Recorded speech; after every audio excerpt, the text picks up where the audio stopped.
Estamos aqui super elegantes porque hoje é dia de um vídeo muito especial.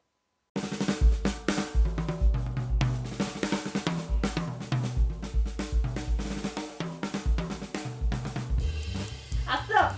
E aí pessoal, tudo bem com vocês? Bem-vindos a mais uma peça do Quebra-Cabeça. E hoje é uma peça mais que especial. Eu tô aqui com o meu parça Galo Cantor pra gente comemorar o 100º vídeo do meu canal. Depois de mais de 2 anos de canal, a gente chega nessa marca super importante e a gente vai fazer um joguinho de perguntas e respostas para comemorar. Eu pedi para vocês mandarem perguntas para mim nas redes sociais, Instagram, Twitter e aqui no YouTube também. E agora eu vou responder elas para vocês. Eu tô aqui com o Galo Cantor do lado, que não vai me deixar mentir no programa de hoje, né, Galo? E eu já queria deixar o meu agradecimento a todo mundo que mandou as perguntas, que participa aqui do canal. Então vamos lá, que comecem as perguntas e as respostas. Como eu posso fazer mais quadrinhos, mais produções, mais histórias curtas? Bom, a resposta mais básica que eu posso te dar é fazendo, né? A gente só consegue fazer mais quadrinhos, consegue produzir mais, independente de serem histórias curtas ou histórias longas, independente de ser ilustração, qualquer coisa que você quer produzir, que está dentro desse campo artístico, pensando para a arte mesmo expressiva, artes visuais, ou pensando em uma coisa mais aplicada, mais direcionada ao mercado, não importa. O único jeito de você produzir mais é produzindo mais. E eu sei que isso parece extremamente clichê e uma resposta super simplória, mas o que está por dentro dessa resposta é uma forma de organização pessoal, e aí você tem 3 canais para se organizar. Você tem o seu espaço físico, seu espaço mental e o seu espaço virtual, no caso de você trabalhar com coisas digitais. Eu pretendo fazer um vídeo sobre isso mais pra frente no canal, mas a ideia básica é que você precisa negociar o seu espaço, organizar o seu espaço e os seus processos para que você consiga produzir e aí ter resultados. Então assim, se você tem pouco tempo livre, porque você trabalha, você estuda, tem que ajudar em casa e coisas do tipo, você tem que dar um jeito de separar um tempinho para produzir. E aí quando eu falo negociar, é bem negociar mesmo, é conversar com a família, com os amigos, com a galera que mora com você, com todo mundo que está envolvido na sua vida real, negociar um tempo para que você possa trabalhar naquilo que te importa. No caso, na sua produção de quadrinhos e histórias. E é importante lembrar também que é melhor ter qualidade em cima de quantidade. Foi um conselho que meu pai me deu uma vez, e eu sempre levo isso em consideração. Você não precisa fazer 200 histórias simultaneamente, um monte de projetos simultaneamente. Faz o que dá para fazer, faz o que você está a fim de fazer no momento, mas cuida do seu espaço, cuida do seu ritmo de produção, entende o seu ritmo de produção e usa isso a seu favor. Mas vai ter um vídeo sobre isso mais pra frente no canal, fica de olho. Manda dicas de storyboard e roteiro. Bom, aí o vídeo ia ser só sobre isso, né? Eu tô pensando que você quis dizer storyboard como planejamento de página, né? O layout e thumbnail da página, porque storyboard de fato são os quadros pensados para você decupar a ação para um vídeo. Tem gente que chama storyboard do layout da página, tá? Roteiro também eu tô pensando que tá ligado com a produção de quadrinhos. Eu acho que a melhor dica que eu posso dar é o seguinte: teste possibilidades, tem que aprender o fundamento, né, a regrinha, como funciona a estrutura de roteiro, como funciona a lógica da narrativa da página. Isso tudo é coisa que dá pra gente ir aprendendo, fazer curso, fazer mentoria, enfim, ou descobrir por conta própria, e fazer experimentos. Acho que uma boa dica de roteiro que eu posso te dar é ter algo para contar. A sua história tem que ser sobre alguma coisa. Tem que acontecer alguma coisa e o seu personagem precisa sofrer, mas não digo sofrer de sofrimento, assim, pesado, mas tem que alguma coisa acontecer com seus personagens. Senão, se ele começa a história e termina a história do mesmo jeito, nada no mundo dele mudou, e pior, nada nele mudou, então a sua história não serviu pra nada. Tem que ter alguma coisinha mexendo com o seu personagem. Além disso, uma boa dica de roteiro é: escreve o quanto você precisa para contar a sua história. Então tem aquela questão, eu vou fazer uma história curta ou uma história longa? Depende do que você quer contar. Tem histórias que precisam ser longas, tem histórias que não precisam ser longas, e a gente fica estendendo, e aí a gente perde o controle dela. E aí a dica para storyboard e ou composição de página é estudar enquadramento, estudar narrativa, se alimentar das referências dos artistas que você gosta e que fazem sentido para você, porque reverberam de alguma forma com o seu jeito de contar a história, de desenhar. Veja o que eles estão fazendo. A questão não é copiar, mas é entender o que estão fazendo e usar isso a seu favor também. E de novo, experimenta, testa possibilidades. Essa daqui Cadê seus óculos? Esse aqui quem mandou foi a Tamara e o Lucas Oda, o Lucas, roteirista do Monstruário. Meus óculos estão aqui. Mas se você lembra dos stories em que eu pedi pra vocês mandarem as perguntas, eu tô sem óculos. A resposta é que eu esqueci de colocar. Na verdade, eu tinha tirado o óculos para gravar o primeiro stories com algum filtro de óculos de sol, alguma coisa que chamasse a atenção da galera. Tirei meu óculos e no final das contas eu não usei um filtro que mexesse com o meu olho. E aí eu acabei esquecendo de colocar o óculos para gravar os outros stories. Tipo, foi isso. Como conciliar a produção de quadrinhos com a carreira de professor? Muita produção é adiada? Olha, uma ótima pergunta. Bom, como eu acabei de falar anteriormente, se organizar é essencial. Então você precisa entender, e isso é uma questão de autoconhecimento, de percepção mesmo, conhecer como funciona o seu processo criativo, em casa, no estúdio, para os seus quadrinhos, para os seus trabalhos pessoais principalmente, e quais são os horários que você tem na escola que você trabalha. E aí você tem que trabalhar os seus horários, a sua rotina, a sua produção em torno desses compromissos. Então, por exemplo, eu tenho horários de aula na Pandora, horários de aula particular e mentoria, e horários que não tem aula.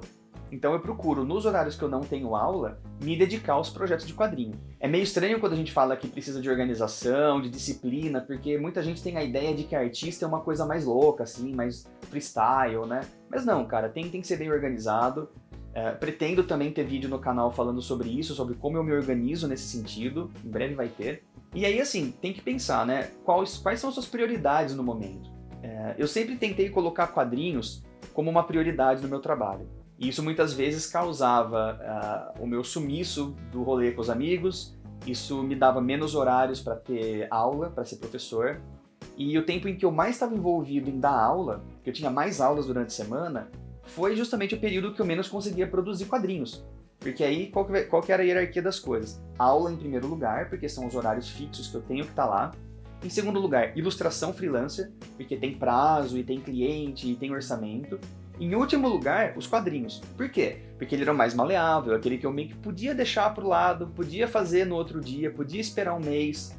Mas o que acontece? Vai passando o tempo e você não fez. Então tem que se organizar nesse sentido também. E eu entendo que é complicado porque, assim, contas existem pra gente pagar. Então, talvez em algum momento você precise ter lá o seu emprego na escola, dar aula, da mentoria, focar nisso em vez dos quadrinhos, para que você possa ganhar uma grana e se estabelecer, e aí eventualmente em algum momento que você vê que dá para entrar uma grana vinda dos quadrinhos ou da ilustração, você abre mão de alguma aula. Então, assim, você só tem um tanto de horas no dia, um tanto de horas na semana que você pode trabalhar. O que eu sugiro é, tenta se organizar, usar o seu tempo que não é dando aula, não é no emprego, não é fazendo coisas que tem essa obrigatoriedade de estar lá presente do horário. E aí esse horário que você não está nesses trabalhos, você produz o seu trabalho, você faz o seu quadrinho. Hoje em dia, eu consigo conciliar muita produção de quadrinho com as aulas, mas é porque eu dou poucos horários de aula.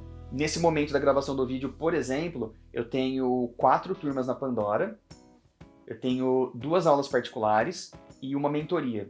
Já teve mais e já teve menos. E em todos os horários que não envolvem esses trabalhos, eu estou fazendo todo o resto. Cuidar do canal, cuidar de marketing pessoal, produzir quadrinhos, ilustração freelancer, commission, cuidar da casa, ficar com a Mônica, ficar com a minha família. Então, é bastante coisa. Tem que se organizar. Próxima pergunta. Como fazer tramas? Bom, tramas, imagino também é uma ideia de roteiro, né? Aliás, foi a mesma pessoa que perguntou, viu, João? Tô de olho. Eu não sou o melhor roteirista do mundo. Isso seria muito melhor respondido por um roteirista profissional, proficiente, que trabalha com isso há mais tempo, estuda isso há mais tempo, do que eu. Mas eu ando estudando o roteiro também. Mas eu acho que é interessante pensar que trama, se você pegar a ideia, né, o que essa palavra significa, é esse entrelaçamento de linhas. Cada linha é a narrativa e é a jornada de um personagem, é alguma coisa que você está contando. Então, quando a gente chama uma história de trama, a gente quer dizer que tem várias coisas acontecendo que vão se conectando e vão se entrelaçando e vão se resolvendo ou piorando, mas em algum momento você tem que resolver. Trama, você pode pensar como um nó que você precisa desatar. Esse nó é formado pela jornada dos personagens, pelas coisas que vão acontecer. No fundo, talvez lá atrás, aquela primeira pergunta que eu respondi, também tem a ver com isso, dica de roteiro. O que você quer contar na sua história? O que precisa acontecer na sua história? Por onde seus personagens vão passar? Uma ideia interessante é você escrever por tópicos, Você pode até fazer isso com post-its variados, né? Uma cor de post-it para cada fio dessa trama. E você vai escrevendo o que tem que acontecer com cada personagem.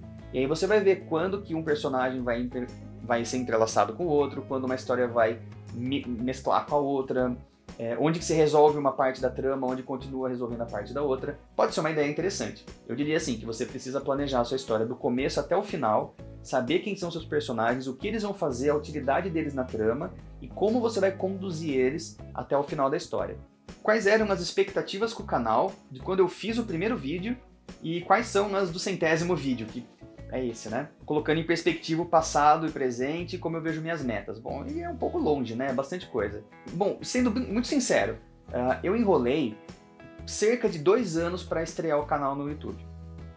Se vocês forem ver a minha timeline aqui de vídeos do YouTube, né, as minhas playlists, o meu primeiro vídeo, eu acho que ele em 2010, quando eu estava fazendo terapia, é um vídeo de eu pintando lá uma das ilustrações do terapia. Depois, esse canal ficou totalmente morto por um tempão, e eu voltei a fazer vídeo só em 2019, que eu considero a estreia oficial do canal. O meu primeiro vídeo, oficialmente, é uma apresentação que eu falo de quem eu sou e quais são meus objetivos. Então assim, dá pra assistir esse vídeo, que eu sinceramente não lembro tudo que eu falei lá, mas dá pra ver esse vídeo e ver o que eu tava propondo pro canal naquela época. Mas assim, falando em retrospectiva, né, o que eu quero com esse canal é me comunicar. É levar ideias, propostas pra frente, contar histórias, compartilhar as coisas que eu conheço, que eu gosto de quadrinhos, ilustração, de arte, colaborar com quem está assistindo. Então você vai ver que no meu canal tem tutorial, tem dica de como mexer em Photoshop, tem, tem unboxing de material que eu comprei que faz parte da minha experiência com o canal e com os quadrinhos e com as aulas também. E eu acho que tem dado muito certo. Eu queria não levar o canal super a sério para que o canal não virasse uma pressão enorme na minha cabeça, que não fosse uma coisa assim que uma grande cobrança. Ao mesmo tempo eu sei que o canal só tem a tendência de crescer se eu tiver uma frequência grande de vídeos e conseguir atrair bastante gente para assistir. Mas assim, desde o começo eu penso que esse canal tem que ser o que eu quero falar, do jeito que eu quero falar, o que eu posso fazer, né, o que eu tenho condição de fazer, e a partir do momento que começar a ser um peso, um estorvo, a ser mais chato do que divertido, eu paro ou eu desacelero. Mas eu gosto muito de fazer o canal. E assim, minhas expectativas pro 100º vídeo é assim, que cresça cada vez mais. Eu sei que eu não conseguindo dar tanto foco pro canal o tempo todo, assim, a progressão de crescimento dele vai ser pequena, mas até então eu não conto com o canal para pagar minhas contas. O canal é uma coisa que eu tô fazendo por diversão. Mas eu tô encontrando paralelos muito legais entre comunicação, entre aulas e produção de arte de quadrinhos dentro desse canal. Então eu quero daqui pra frente conseguir revitalizar alguns outros vídeos, né, alguns outros programas do canal, de entrevista, de bate-papo, de tutorial. Eu quero fazer mais, eu quero produzir mais, mas principalmente eu quero produzir coisas maiores e melhores, e aí quem sabe transformar a ideia de vídeos curtos sobre essas coisas que eu penso num livro, ou mais legal ainda, num curso. Essa ideia do curso tá bem legal, assim. Então, meio que é isso que eu pretendo fazer daqui pra frente. Próxima pergunta. Vamos ter Monstruário Volume 3? Ou talvez outras novidades desse universo? Não teremos Monstruário Volume 3, porém teremos novidades desse universo. Volume 3 do Monstruário, no que diz respeito a uma continuidade da história da Lúcia, né? A Lúcia apareceu no volume 1 e no 2, provavelmente não vai ter. O que a gente pode ter são novas histórias que se passam no universo do Monstruário. Elas podem ou não ter a ver com a Lúcia, mas um volume 3 dando continuidade para a Lúcia, provavelmente não. Quais são as novidades? Bom, ainda esse ano, assim que for possível, né, a gente está quase terminando essa edição, mas fiquem até o final do vídeo que eu vou dar uma novidade disso também. Spin-off 2 do Arquivos Secretos, né, o Arquivos Secretos Monstruário, se chama Saruê. Eu já divulguei, já falei dele aqui em vídeos do canal. Muito, muito em breve ele vai sair, ele já está à venda na minha loja online. Aproveite e vê lá e já compra o seu. E ele é uma série de histórias curtas que dão continuidade ao universo de personagens que tiveram algum tipo de relação com a história do Monstruário Volume 1 e 2. Então o próximo que vai sair se chama Saruê e conta uma historinha do Tonho e do Luca, que são os dois menininhos que a Lúcia encontra nos volumes 1 e 2. A gente já tem planos para pelo menos umas 10 edições do Arquivos Secretos. Então vai ter monstruário ainda pela frente. Deixa eu tomar uma água aqui, né? Bom, próxima pergunta. Fala aí da evolução do seu processo em quadrinhos. Eu sei lá, eu evolui muito em todos esses mais de 16 anos de carreira fazendo quadrinhos oficialmente, né? Mas ó, um jeito legal de ver como é a minha evolução na produção dos quadrinhos é assistir a série Revisitando Pieces, que tá aqui no canal. Lá eu vou falar sobre toda a trajetória da minha série Pieces, desde o comecinho até o livro mais recente, e como ela meio que permeou, essa série esteve presente no meu trabalho desde o meu começo de carreira, funciona como um registro, né, de como evoluiu.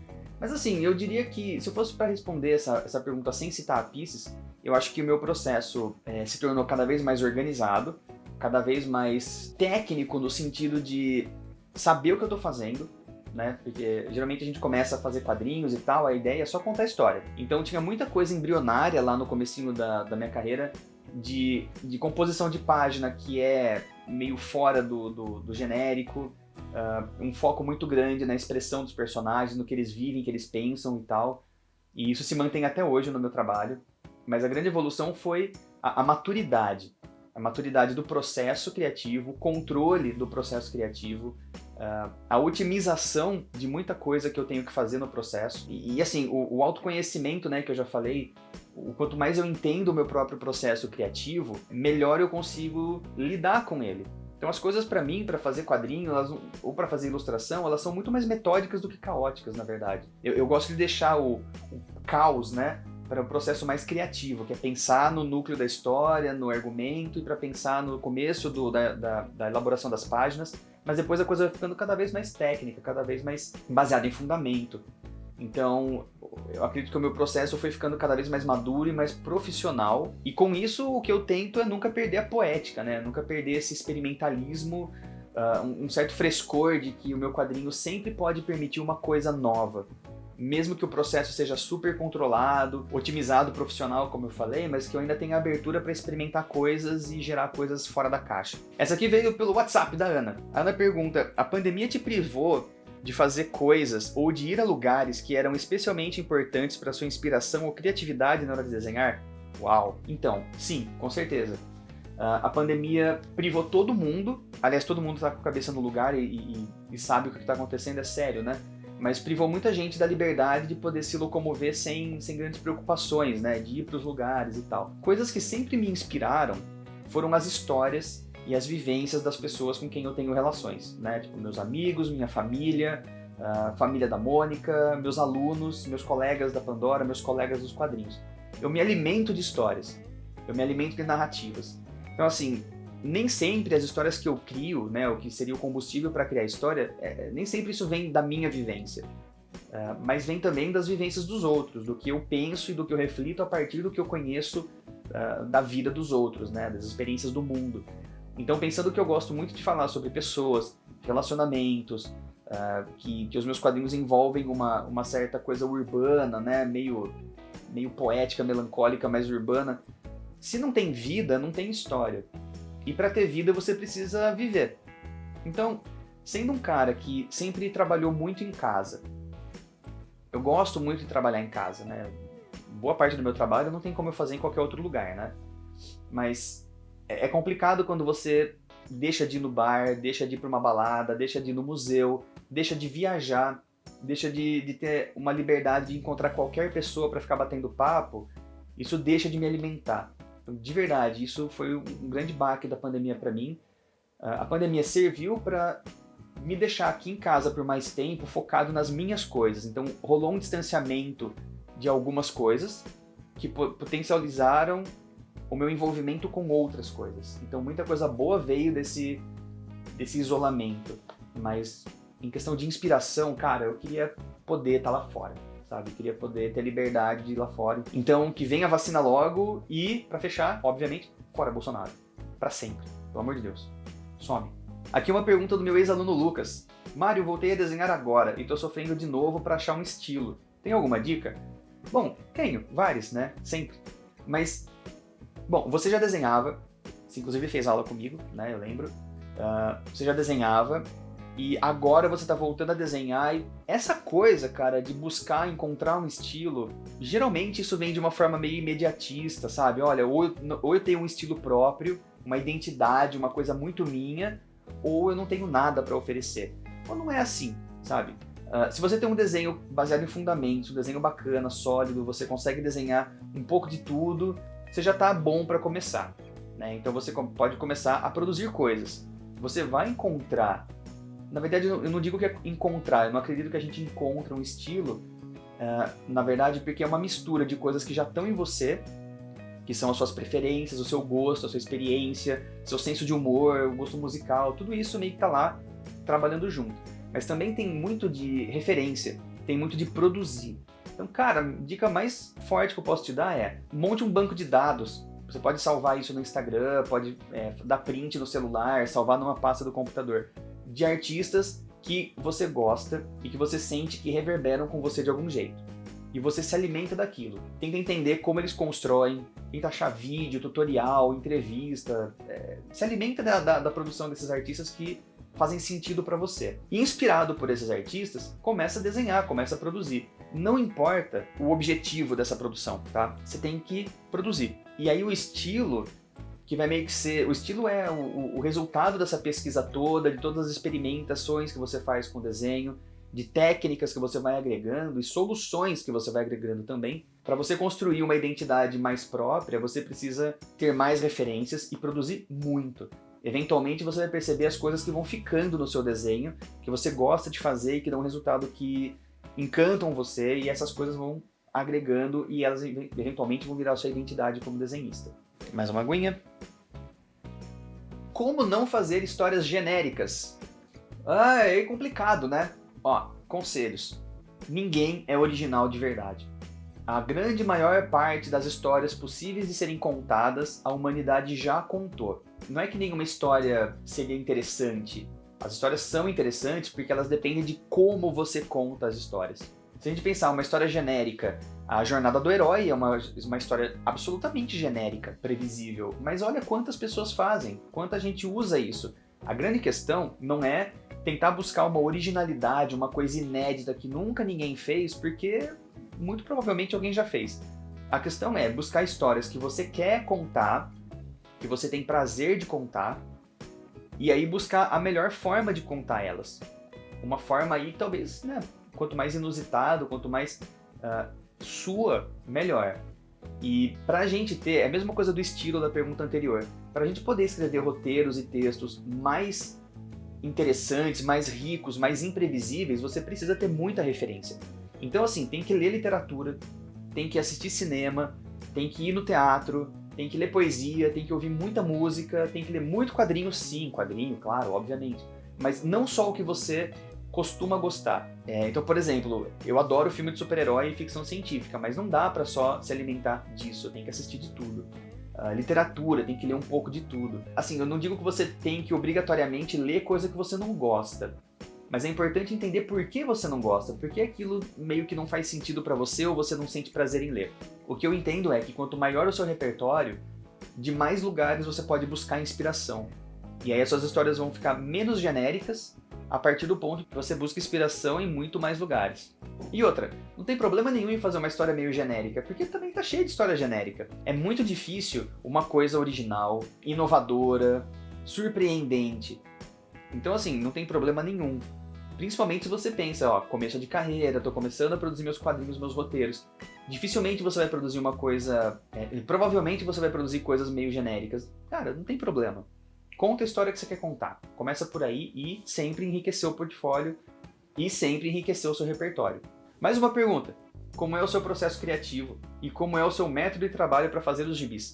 Nossa, cara, bom, vai ter vídeo disso, eu vou explicar mais sobre isso também. Eu acredito que eu falei disso em vários vídeos do meu canal, já falei disso em outras entrevistas, então, para não ficar muito alongado, o meu processo criativo, meio longo, ele vai ficando cada vez mais rápido quanto mais no final do processo eu chego. Então, por exemplo, ter uma ideia e começar a desenvolver um argumento para uma história é o que leva mais tempo. Colocar balãozinho é a coisa mais rápida. E no meio do caminho disso tem desenho, arte final, cores, né? Então, cada etapa que eu avanço vai ficando um pouco mais técnico né? Claro que tem a poética, a coisa artística, né? Mas cada vez mais técnico. E ao mesmo tempo cada vez mais dinâmico, mais rápido. Então assim, eu cozinho muito as ideias para as histórias, eu penso muito, eu escrevo, eu levo um tempão até ter... Desligou a minha luz. Pronto, estamos de volta. Bom, como eu estava falando, meu processo criativo é meio lento, né? Eu levo um tempão pensando na história. A hora que eu sei que eu tenho uma história legal para contar, eu começo a escrever. Geralmente ideias bem breves, frases, né? Depois eu vou aumentando esse roteiro até que eu tenho o texto mais ou menos resolvido, parto para o desenho, enfim. Ideia, argumento, roteiro, layout, lápis, arte final, cores se precisar, balões. E nesse processo todo é o pensamento de um editor, né? Trabalhando numa história. O meu método de trabalho, assim, eu tento focar em uma coisa de cada vez. Então, em vez de passar um dia escrevendo um pouquinho, lápis um pouquinho, nanquim um pouquinho, computador um pouquinho, eu prefiro passar o dia inteiro fazendo lápis, ou o dia inteiro fazendo arte final, o dia inteiro fazendo balão, porque eu gosto muito de trabalhar focado em uma coisa.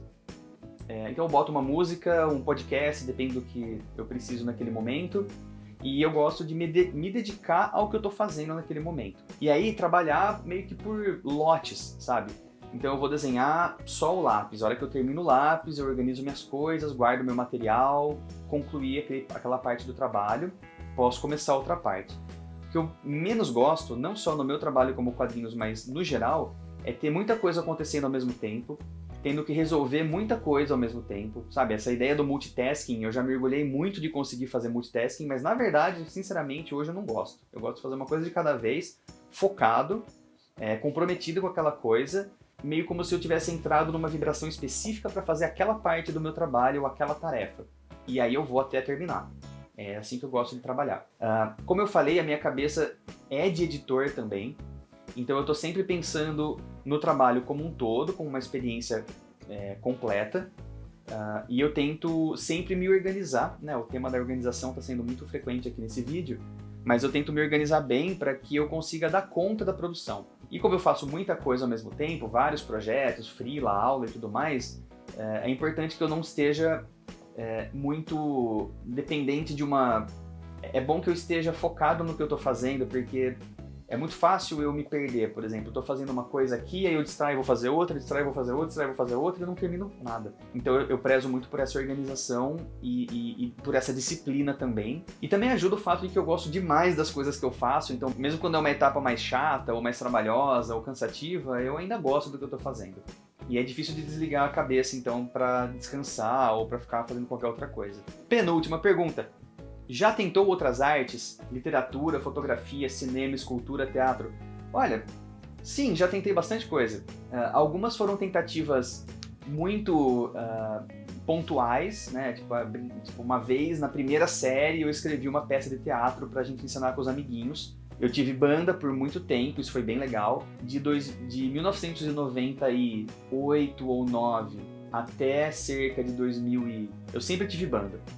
Eu toquei muito, eu toco bateria. Eu já me arrisquei a cantar também, a tocar baixo, mas eu sou horrível pra cantar e eu não entendo nada de nota musical. Mas a bateria é um negócio que eu sempre curti muito fazer. Tive várias bandas, chegamos a gravar algumas coisas, eu escrevi muita letra de música que eu podia considerar como poesia, porque tem o lance da rima e tudo mais, mas sempre pensado pra virar música. Já escrevi conto, já tentei escrever livro, e eu fotografei muito, assim, não digo profissionalmente, mas eu sempre gostei demais de fotografia, eu gosto até hoje. Eu só não fotografo mais porque, sinceramente, eu tenho medo de sair com uma câmera na rua, e hoje em dia na pandemia nem dá pra fazer mais isso. Mas eu gosto muito de fotografia. Eu adoraria me envolver mais com teatro e com cinema, por exemplo. Eu gostaria muito de escrever pra isso, talvez até me arriscar, atuar em alguma coisa. Puta pretensão de falar isso, mas eu sempre gostei dessa ideia, sabe? De que como quadrinista, fazer quadrinhos, a gente é tudo, né? A gente é roteirista, diretor, cinegrafista, continuista, ator, inclusive, a gente que está atuando e fazendo as escolhas, né, de atuação do personagem. Então, sei lá, eu gostaria de me arriscar a fazer alguma coisa aí e ver o que sai. O meu direcionamento profissional sempre foi para desenho, mas eu acho que tem muito de comunicação no que eu faço, o canal é prova disso, as aulas são prova disso. Com certeza eu gostaria de ter mais experiência nesse caminho. E para finalizar, A última pergunta: qual é o seu sonho de projeto artístico? Eu acabei de falar de teatro e cinema, né? Então, sabe, eu gostaria, assim, de produzir quadrinhos para o mundo, para ir para mais longe, sabe? Queria que obras minhas fossem publicadas fora do Brasil, que eu conseguisse alcançar mais leitores e tal. Tem alguns autores com quem eu adoraria trabalhar. Quem não gostaria de desenhar uma história do Neil Gaiman, por exemplo? O sonho de projeto não seria uma coisa específica, sabe? Mas sim conseguir levar as minhas histórias, a minha narrativa para mais longe. E ter esse reconhecimento amplificado, sabe? Porque assim, aqui no Brasil eu existo, eu sou um autor, eu trabalho, publico e tudo mais, né? Mas eu gostaria de testar águas internacionais. Mas como eu falei anteriormente, cinema e teatro, né? Eu adoraria me envolver com alguma coisa de cinema, de qualquer forma, TV ou teatro, algo que levasse a minha habilidade de narrativa, de contar história, de imaginar imagens para fora do papel e talvez para uma coisa audiovisual. Quem sabe isso? Então é isso aí, galera. Essas foram as respostas do vídeo de hoje. Se eu não respondi a sua pergunta, ou se você tem uma nova pergunta, deixa aí nos comentários, a gente vai trocando ideia. E eu também quero aproveitar esse vídeo, 100º vídeo, para comemorar mais algumas coisas, porque assim, ultimamente, galera, a vida tem sido um negócio muito doido, né? Meu trabalho tá indo bem, os meus familiares estão bem de saúde, graças a Deus, tá tudo em ordem. Mas assim, é muito fácil a gente se deixar derrotar pelo mundo do jeito que ele tá. Tem muita coisa louca acontecendo que pode destrambelhar a gente, então eu queria compartilhar com vocês algumas coisas boas que aconteceram comigo nesses últimos dias. E começamos com esse que é o 100º vídeo, isso é muito bom. Outra coisa muito legal é que eu terminei toda a arte da adaptação literária que eu tô fazendo atualmente, com o roteiro da Larissa Palmieri, cores da Fabi Marques e edição do Daniel Esteves, que a gente ainda não revelou qual é essa adaptação, mas fica ligado que aqui no canal e no Instagram e no Twitter logo vocês vão ficar sabendo. 92 páginas de quadrinhos, galera. Eu fiz o lápis e a arte final, e é muito legal concluir um projeto desses, especialmente com uma equipe tão legal, um projeto tão gostoso de fazer, tão, sabe, cheio de amor, sabe, de carinho. Foi muito legal fazer. Eu mal posso esperar para mostrar para vocês. Outra coisa muito legal é que eu terminei, de verdade, de enviar todas as recompensas de Pieces Parte de Mim do projeto do Catarse. Todos os livros foram mandados, todas as commissions foram feitas e enviadas. Pode ser que você não tenha recebido o seu livro ainda por causa dos atrasos que estão ocorrendo com os correios, mas tranquilo, tenha paciência que uma hora vai chegar. Se você teve algum problema com a sua recompensa, me avisa, tá? Entre em contato comigo pelo Catarse, que vem pelo meu e-mail e a gente conversa. Mas é absolutamente satisfatório concluir tudo desse projeto. E aí, bom, se você ainda não tem esse meu novo livro, aproveita e vai na minha lojinha e adquire seu exemplar autografado, uai, tá esperando o quê? Outra coisa bem legal que aconteceu, como eu falei pra vocês, eu tô fazendo mentorias, né, de projetos agora, e um dos meus primeiros alunos de mentoria, o Fabrício, tá concluindo o projeto do quadrinho dele, que já tá em pré-venda na Amazon e que muito em breve vai ter a versão impressa também. Uma Noite em Basel é o primeiro quadrinho que ele tá fazendo, é independente, e nós trabalhamos juntos nesse processo criativo, eu fui orientando toda a produção dele, então é uma coisa meio mentoria, meio editorial, e o resultado tá muito bacana, pessoas ótimas foram envolvidas nesse processo também, mas eu queria agradecer ao Fabrício pela confiança de me convidar para ser o mentor desse projeto e também escrever o prefácio do livro. E já deixar aí para vocês, se você tem algum projeto de quadrinhos ou de livro ilustrado que você gostaria de desenvolver e está procurando uma mentoria, vem conversar comigo. O jeito mais fácil de conversar comigo sobre isso é pelo e-mail, tá? Você pode entrar no meu site, mariocal.com.br, e entrar em contato por lá, e aí eu te passo essas informações. Também vai estar aqui na descrição do vídeo o link para você conhecer Uma Noite em Basel, seguir o Fabrício no Instagram para acompanhar o trabalho dele, e aí quem sabe já comprar na pré-venda Uma Noite em Basel. Outra coisa bem legal é que essa semana eu fiz 2 ilustrações, uma ilustração para um conto da Mili Silva, que deve sair muito em breve numa edição da Samurai, e a outra para a capa de um livro da professora Carolina Castellanos, e as duas ficaram muito legais, eu estou muito feliz de ter voltado a esse processo, porque eu fiz o lápis e a arte final no papel, porque eu fiz as cores, que são 2 partes do trabalho que fazia muito tempo que eu não fazia, né, trabalhando essencialmente em preto e branco no digital, então foi muito legal, então agradeço a Carolina e a Mili pelo convite para ilustrar para elas. Gostei muito do resultado e muito em breve vocês vão ver essas artes no meu Instagram e no meu Twitter. E aí, pra gente finalizar, o Saruê, o spin-off do Arquivos Secretos, que eu prometi que ia falar no final do vídeo, tá quase pronto, galera. Tá lindo, a história tá muito legal, muito bacana. E nesse momento eu e a Maria Paula estamos dando os toques finais na edição, no projeto gráfico, que logo depois vai pra revisão e muito em breve pra gráfica. Então se você comprou o Saruê na pré-venda, fica tranquilo que logo o seu livro chega aí. E se você ainda não comprou, tá esperando o quê? Aproveita! Vai ter o link para minha lojinha aqui na descrição do vídeo. E aí a última coisa pra gente fechar esse vídeo, galera, vai abrir um saldão de arte original minha. Eu vou colocar à venda várias artes que eu fiz, algumas coloridas, algumas em preto e branco, todas muito lindas, em breve elas vão estar disponíveis para compra. Se você tem interesse em alguma arte minha e você quer tentar garantir antes dessa promoção, vai no meu site, entre em contato comigo, vem nas redes sociais também e me avisa, tá bom? Antes da gente ir embora, eu vou deixar de novo o recado que tem promoção na lojinha, ela vai até 31 de julho, faça sua compra e na hora de fechar o carrinho, você coloca o cupom Canal do Cal. Não esquece, é Canal do Cal para você ganhar 15% de desconto em tudo que tem na lojinha. Muito bem, esse foi o vídeo de hoje, esse foi o 100º vídeo do meu canal. Muito obrigado por ter vindo aqui assistir, obrigado pelas perguntas que vocês enviaram, obrigado pela parceria, pelo incentivo, pelo carinho que vocês têm pelo canal. Esse apoio de vocês é essencial para eu continuar produzindo os vídeos e os quadrinhos e as aulas e tudo mais. Então valeu de coração, obrigado mesmo. Quero deixar um agradecimento mais que especial aqui para a Mônica, que sempre me apoia nesses projetos que eu faço. E se não fosse por ela falando, faz logo, você não queria fazer o canal no YouTube, por que você não faz o primeiro vídeo? Vai, faz! Se ela não tivesse falado isso, eu não ia ter feito o primeiro vídeo e ia estar até agora enrolando. Então, obrigado, amor, te amo. Um agradecimento especial ao Galo Cantor, que foi meu parceiro um pouco silencioso aqui durante esse vídeo. E como sempre, galera, mantenham-se criativos e apaixonados, porque é essencial pra gente viver bem a nossa vida. Se cuidem por aí, até o próximo vídeo, abração e tchau! Corta!